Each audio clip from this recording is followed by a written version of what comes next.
Bon, alors là, on est en train de découvrir un nouveau phénomène. On est quelque part en direction du Mont Saint-Michel. Là, il y a écrit 62 litres 87 pour un prix exorbitant comme d'hab. Seul souci, le réservoir de ma voiture est de 50 litres. Et on avait entamé un petit peu la réserve, donc la réserve est toute petite. Quelqu'un peut m'expliquer comment on a fait pour mettre 62 litres sur un réservoir de 50? Il y a un truc, hein, messieurs, dames de Avia, checkez vos compteurs parce que là, au prix que ça coûte, c'est dommage de surcharger les gens avec des litres imaginaires. On ira ensemble vers ce nouvel ordre mondial. Et personne, je dis bien, personne ne pourra s'y opposer.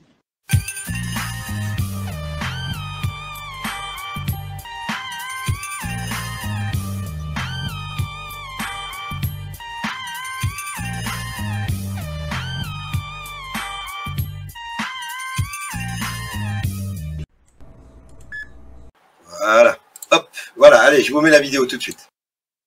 On ne peut pas s'empêcher de se poser la question, et je me la posais hier, d'un point de vue militaire. On voit quand même qu'il y a un avantage en ce moment à la Russie. D'un point de vue économique, on n'a pas le sentiment pour l'instant que les sanctions infligées à la Russie produisent des effets notables. Il y en a sûrement, mais on n'a pas l'impression que c'est des effets notables. Et d'un point de vue diplomatique cette fois, on a quand même le sentiment que les 2/3 de la planète ne sont pas du côté occidental, mais toujours plus ou moins du côté russe. Donc on se dit, est-ce qu'on n'est pas en train de perdre le fil dans cette guerre? Les 2/3, vous avez bien entendu, les 2/3 de la planète sont du côté russe, du côté des BRICS. Oui, ça veut dire que l'Europe et l'Occident, donc les États-Unis et l'Europe, ne représentent qu'un tiers de la population mondiale. Il y a eu cet accord cette nuit, les 27 ont fini par approuver la fin des moteurs thermiques en 2035. Bon, c'est zéro émission, mais ce qui donne de fait une fin de moteurs thermiques. On aime bien laver plus blanc que blanc en Europe. Oui, c'est une folie absolue cette histoire. On n'aura jamais les bornes électriques pour le faire. On a aujourd'hui 62 100 bornes en France, en dessous de l'objectif prévu. Il n'y a que 4% en recharge rapide et 90% c'est chez les particuliers ou dans les entreprises. Les bornes sur l'espace public ne rapportent rien, elles coûtent.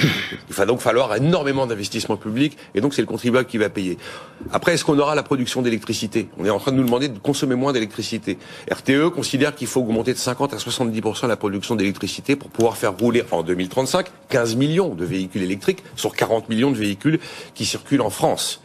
Il faut quasiment 100 TWh de plus. Je suis désolé, mais aujourd'hui, on n'est pas capable d'avoir 100 TWh de plus. Le coût des matières premières pour fabriquer les batteries explose littéralement. L'ADEME a publié des chiffres, là. Le lithium, c'est x7 en 2022. Pour un véhicule électrique, il fallait 3 000 € de composants, voilà, de matières premières. Il en faut 6 000 aujourd'hui, 6 000 €. Le cobalt a doublé. Enfin, tout est dit par Carlos Tavares. Et en fait, à mon avis, je pense qu'il est bon, c'est comment le sujet. Il s'est exprimé dans les Échos. C'était le 19 janvier 2022. Oui. Ouais. 2022. Il nous dit cette histoire de voiture électrique, c'est un choix politique, c'est pas un choix industriel. Il y a moins cher et il y a plus rapide, ça s'appelle le véhicule hybride. Il nous dit c'est un choc économique sans précédent. Pour amortir les coûts supplémentaires, il faut qu'on fasse 10% de gains de productivité par année pendant 5 ans. Les meilleures années, l'automobile fait 2-3% de gains de productivité. Choc social. Si on fait de l'électrique que les classes moyennes ne peuvent pas se payer, ça veut dire que les États creusent les déficits pour continuer à subventionner ces véhicules. Et en fait, on va exclure une partie de la population de la mobilité. Et puis en plus, une espèce de fausse promesse environnementale, puisqu'on sait bien que sur l'ensemble du cycle de vie du véhicule, depuis l'extraction des matières premières pour la batterie, jusqu'à la logistique, la construction, le recyclage, la voiture électrique doit avoir roulé à peu près 50 000 km pour commencer à avoir une empreinte carbone meilleure que l'empreinte du véhicule thermique. Voilà, je pense que c'est l'espèce de mort programmée de l'industrie automobile européenne. De son côté, la CIA ne reste pas les bras croisés. Sous couvert de la guerre froide, elle s'en prend à des villes entières. En 1950, un bateau de guerre déverse à coups d'aérosol une maladie nosocomiale sur la baie de San Francisco.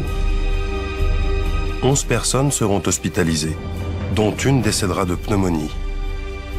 Il ne s'agit pas de fiction. Toutes ces expériences ont été révélées par des documents aujourd'hui déclassifiés. La CIA veut aller plus loin encore. Ce qui l'intéresse, c'est la manipulation mentale. Elle veut lancer des études à grande échelle. Mais pour cela, il faut de l'argent. En 1951, la guerre de Corée va servir d'excuse idéale. On accuse les Coréens et ses alliés chinois d'avoir réussi à retourner des prisonniers de guerre américains grâce à des techniques de lavage de cerveau éprouvées. Il faut donc rattraper le retard. La CIA obtient ses crédits et lance les projets Artichoke, Bluebird. Puis en avril 1953, MK Ultra. Le 3 octobre 1995, le président Clinton, de guerre lasse, fait des excuses publiques. 23 ans ont passé depuis l'arrêt du programme MK Ultra et près de 40 ans depuis celui des essais nucléaires. Thousands of government-sponsored experiments did take place at hospitals, universities, and military bases around our nation. In too many cases, informed consent was withheld. Americans were kept in the dark about the effects of what was being done to them. The deception extended beyond the test subjects themselves to encompass their families and the American people as a whole. For these experiments were kept secret. And they were shrouded not for a compelling reason of national security, but for the simple fear of embarrassment. And that was wrong. So today, on behalf of another generation of American leaders and another generation of American citizens, the United States of America offers a sincere apology to those of our citizens who were subjected to these experiments, to their families, and to their communities. Thank you very much. Arrêté en 1973, le programme MK Ultra a été un échec, révèlent plusieurs rapports d'enquête. Il serait naïf de penser que les choses ont changé. En 2014, l'histoire s'est mise à bégayer.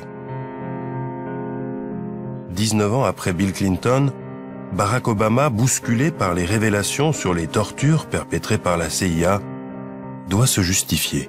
Even before I came into office, I was very clear that in the immediate aftermath of 9/11, we did some things that were wrong. We did a whole lot of things that were right, but we tortured some folks. Va-t-on vers un espace énergétique même européen, impulsé, géré par l'Union européenne? Ce serait logique, parce que c'est une logique mondialiste. Comme, je vous le rappelle, tout récemment, l'Union européenne a reconduit pour 1 an jusqu'au 30 juin 2023 son pass sanitaire européen. Ainsi, je parle de cela parce qu'il y a eu un article qui est toujours en ligne, dans les Échos qui date du 24 juin dernier. Le titre, c'est « Gaz, : l'Europe doit rationner l'énergie ». Avec ceci, je cite, « Les pays européens doivent en urgence organiser le rationnement de l'énergie ». Le mot est lâché, rationnement. Or, en fait, cette idée de rationnement et de passe énergétique date de bien avant la guerre d'Ukraine. Vous voyez bien que là, Borne, Le Maire, etc. utilisent comme prétexte la guerre d'Ukraine, mais ça date de bien avant. On en retrouve trace. Alors déjà, avant la guerre d'Ukraine, par exemple, sur le site Reporter, un article du 24 janvier, donc 1 mois avant le déclenchement, donc 24 janvier 2022, le titre c'est « Rationner l'énergie, : un mal pour un bien ». Et là, il développe clairement un pass énergétique. Rationner l'énergie en répartissant les ressources entre chaque citoyen. Et je vais vous lire un extrait de cet article qui, je vous le rappelle, date d'avant la guerre d'Ukraine. Et vous allez voir à quel point nous sommes dans le pass énergétique déjà. L'idée est simple, je cite. Commencer par fixer la limite écologique à ne pas dépasser, c'est-à-dire la quantité maximum de CO2 pouvant être émise chaque année. Puis la répartir à égalité entre les habitants. À chaque achat d'énergie, vous serez débité du prix, mais aussi de la quantité de CO2 correspondante. On ne pourra pas dépasser l'enveloppe initiale, insiste Mathilde Zusba. L'enveloppe totale, et donc la quantité attribuée à chaque personne, diminuerait chaque année. Pour atteindre la neutralité carbone en 2050, cela suppose de réduire de 7% chaque année les émissions de gaz à effet de serre. C'est beaucoup, c'est l'équivalent de la réduction due au Covid-19 en 2020, souligne-t-elle. C'est au Royaume-Uni, ajoute cet article, que la chercheuse a rencontré pour la première fois cette proposition. Il y a eu des discussions, dit-elle, entre 2004 et 2008, sous les gouvernements de Blair. Bon. Donc vous voyez, elle remonte à 2004-2008 sous le gouvernement de Tony Blair, et ça vous surprendra pas, Tony Blair, c'est un mondialiste, un européiste acharné, un anti-Brexit aussi. Hein. Bon. Et puis, vous aviez aussi le 28 janvier dernier, donc avant aussi le déclenchement de la guerre d'Ukraine, dans Marianne, l'interview d'un certain sociologue Alain Caillé, et qui lui lâche le mot de passe. Je vous cite un extrait de l'interview. « Face à la catastrophe climatique qui s'annonce, dit-il, il faut commencer à imaginer des formes de rationnement énergétique, par exemple un pass kilowattheure. Chaque individu disposerait d'un quota de kilowattheure ou de CO2, son compte serait débité à l'occasion de chaque dépense d'énergie. » C'est exactement la même logique que ce que je viens de vous lire sur l'article de Reporter. Donc ça s'appelle le pass énergétique. Évidemment, on pourrait même imaginer que ce pass énergétique pourrait s'accorder, même fusionner avec un pass sanitaire ou un pass vaccinal. On peut mettre tout dans le même QR code, et même avec l'identité numérique européenne, puisque l'Union européenne veut cette identité numérique européenne pour cet automne 2022. Et là, ça a commencé à s'empirer sur à peu près 8 mois, en fait, où là, j'ai commencé à développer des gros soucis neurologiques à base de douleurs extrêmes au niveau de mes paresthésies, donc des grosses brûlures, comme si on brûlait à l'acide de la tête aux pieds. C'était atroce. En plus, on était encore en été, il fallait que je mette de la glace sur mon corps pour calmer je ne savais quoi, parce qu'on me disait que c'était dans ma tête et que ça allait peut-être passer et que c'était certainement pas le vaccin. Donc j'étais toute seule chez moi à essayer de faire ça.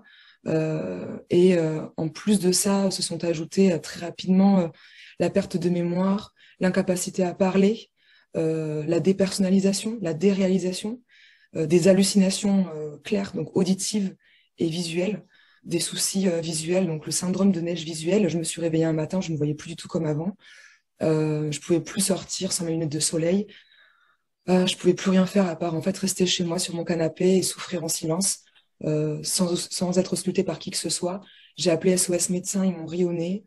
Je suis allée voir vraiment plusieurs médecins, même en dehors de ma ville, qui m'ont cru mais ils ne savaient pas quoi faire, eux. Donc j'ai dû voir 4 neuros. J'ai vu une neuro-ophtalmo qui m'a vraiment ri au nez en me disant que le vaccin n'y était pour rien dans ça. Voilà, donc j'ai souffert vraiment le martyre. Je rejoins Julie sur l'intensité des douleurs qu'on ressent tous. C'est vraiment un point innommable. On nous a jamais parlé de ce genre de douleur, qu'elle serait possible. Franchement, c'est sur une échelle de douleur sur 10, c'est du 10, voire du 12. Clairement, moi aussi, j'ai pensé à franchir ce cap d'en finir, parce que franchement, je souffrais quotidiennement et ça s'amplifiait, comme nous toutes ici présentes. Ça ne s'arrêtait pas et je me suis dit que si le corps médical ne voyait pas le bout pour moi ou d'explications ou de solutions, qu'il valait mieux que j'arrête, quoi. Défaillance éthique et scientifique. Éthique, scientifique, juridique, tout, quoi. Et c'est hallucinant, quoi. Ça prouve que, je sais plus, il y a quelque chose qui déraille de façon grave. Alors après, sur les différents ministres, moi je les ai connus. Agnès Buzyn, je l'avais rencontrée. C'est une femme très gentille, qui a une belle expérience médicale, universitaire.